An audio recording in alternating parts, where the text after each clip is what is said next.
What's up, peeps? Nick Battle, aka NinosCorner, man. First off, if you like this content that is coming your way, hit that subscribe button. It means a ton. Helps me grow the channel so much.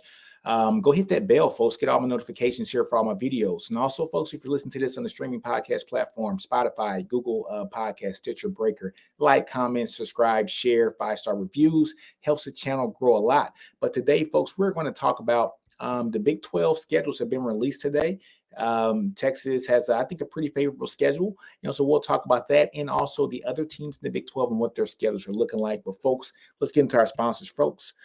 First sponsor, folks, is going to be by betus.com. Go to betus.com, get a 125% sign-up bonus using the code NinosCorner at betus.com. Again, that's free money, 125% sign-up bonus, promo code NinosCorner at betus.com. Next sponsor, folks, is by Manscaped. Go to manscaped.com, 20% off, free worldwide shipping using the promo code NinosCorner at manscaped.com. That's anything off of that site.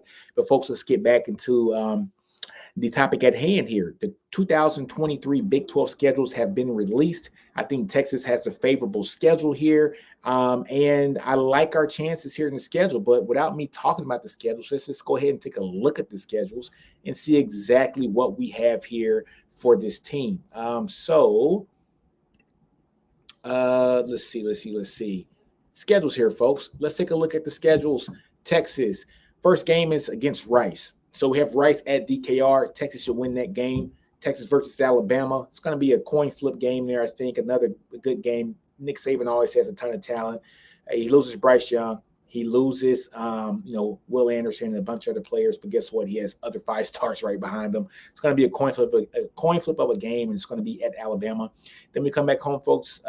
Wyoming. I think Isaiah Nayer has his breakthrough game here against his previous team, but we should get that win. Going the road to the Baylor. I think Texas wins that game as well.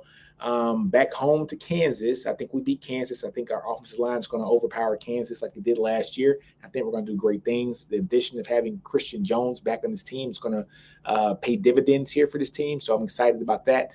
Then we go to OU, not OU, but we go to the Red River Shootout against OU, a coin flip game as well. Texas did win 49-0 last year. However, OU didn't have Dylan Gabriel. So it's going to be, I think, a lot better game, a lot more competitive game this year. It's always a coin flip game, pretty competitive game, no matter what the record is. But that game, going into there, you have a bye after that game, which I think bodes well. Texas can exhaust all their emotions in that game and still be able to sigh, like a sigh of relief after that game as well. And then they go on the road to play Houston. Going to be a very competitive game there at Houston. And I say that, folks, because Houston, of course, in Houston with a lot of Houston grads, and then we have a lot of Texas grads in Houston too. So it's going to be a very interesting game there as well. BYU comes to town. I think we're going to handle BYU, even though they are a good team, but I think Texas handles BYU. Taysom Hill's not on that team anymore. And then Deuce Vaughn's not on Kansas State either. So I think Kansas State comes in. I think we overpower them as well with our offensive line, a much improved offensive line that's going to have a lot more maturity in that line. Texas beats Kansas State.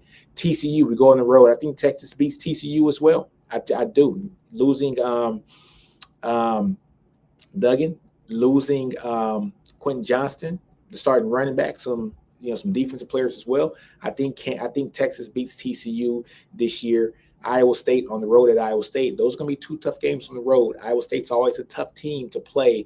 Matt Campbell always has his teams ready to play, but I think Texas takes that game.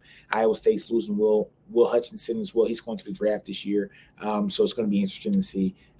But this is the game that's going to give me Texas Tech. Texas versus Texas Tech, folks. It's going to be a really good game here. Joey McGuire has his teams cooking, folks, and so I love to see it. But I hope Texas wins this game as well. But I got Texas going 10-2 this year. The 3 toss-up games: Alabama, OU, Texas Tech for me. Texas 10-2 this year, could go 11-1. And I think Texas plays for the Big 12 championship this year. But those are my thoughts. Only other thing I want to say, too, is every team in the Big 12 here that now has 14 teams plays a Power 5 opponent in their non-conference schedule, with the exception of 3 teams. That's UCF. They play Kent State, Villanova, and Boise State. The next team that doesn't is U of H. They play UTSA. It's a really good team, Rice and Sam Houston State. And the other team is Oklahoma. Oklahoma only plays Arkansas State, SMU, and Tulsa. So Come on, Oklahoma, get your game up. You're trying to get the SEC schedule already.